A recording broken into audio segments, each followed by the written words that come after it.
On City Cam, I heard you mention earlier that you can already see people across the city popping them off. I did. I saw a couple of bursts already in the city skyline. So now that the sun is down, we're going to be seeing a lot more. But I really love those precautions because ECs, we're in extreme drought. The soil, it's like a tinderbox out there. The blessing is that the winds have died down, so we don't have to worry about that. But the air is very dry. We're in extreme drought. It's the perfect recipe for wildfires to get out of control quickly. So please be very, very careful with any fireworks, because even though it's illegal, we know what you're going to do out there. Let me show you what we've got on our quarry market. It's a beautiful night. Skies are clear. Temperatures, now that the sun is set, are going to be dropping quickly because, again, the air is dry and the skies are clear. So it's perfect radiational cooling. 64 with skies clear and winds under 10 miles per hour. The dew point only 27. So the atmosphere's humidity running at 25% means the atmosphere can still hold 75% more of water. All right, take a look at dew points across the area. I mean, very, very dry. At least these winds have died down. You can see 19 at Rock Springs. They were at 10 last night. All right, let me show you the numbers we're expecting. By midnight, we're certainly seeing a lot of locations in the lower 40s. I think we're going to be in the upper 40s. This computer model, a couple of degrees warmer than what I'm going with, and that goes for tomorrow morning too. At 7 a.m., the model's thinking 45. I'm going with 43, mid-30s across the hill country. Everyone stays above freezing for the first morning of 2025, but the first full week of the new year is holding an Arctic outbreak of sizable proportions. Now, let me say this first.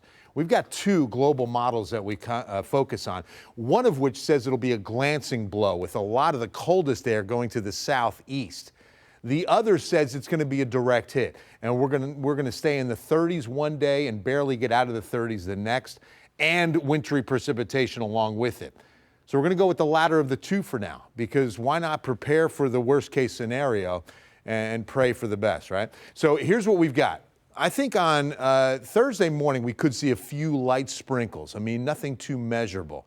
And that'll be the same again on Sunday, as we've got a small disturbance to our south. Then we're clear. I mean, it's not a bad looking weekend at all. But here's what's interesting. January 8th, we get our first batch of frozen precipitation.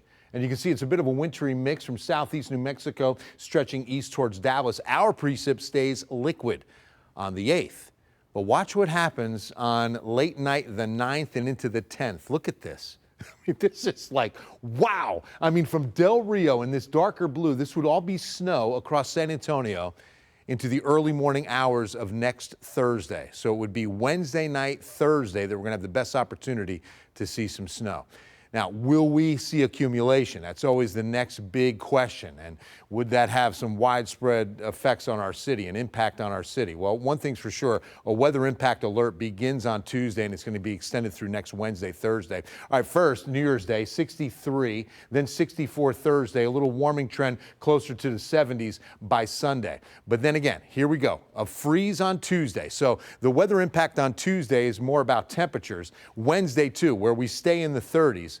And then once we get to Wednesday night, Thursday, and into Friday, this is the time frame that we could see the wintry precipitation move in. And I'll tell you this, with temperatures, not staying below freezing long enough, I would not expect much accumulation. You really have to stay below 32 for a while to see a lot of snow stick. But if we see snow on Thursday and into Friday, I'll tell you, we could get some excited San Antonians, Nate Ryan.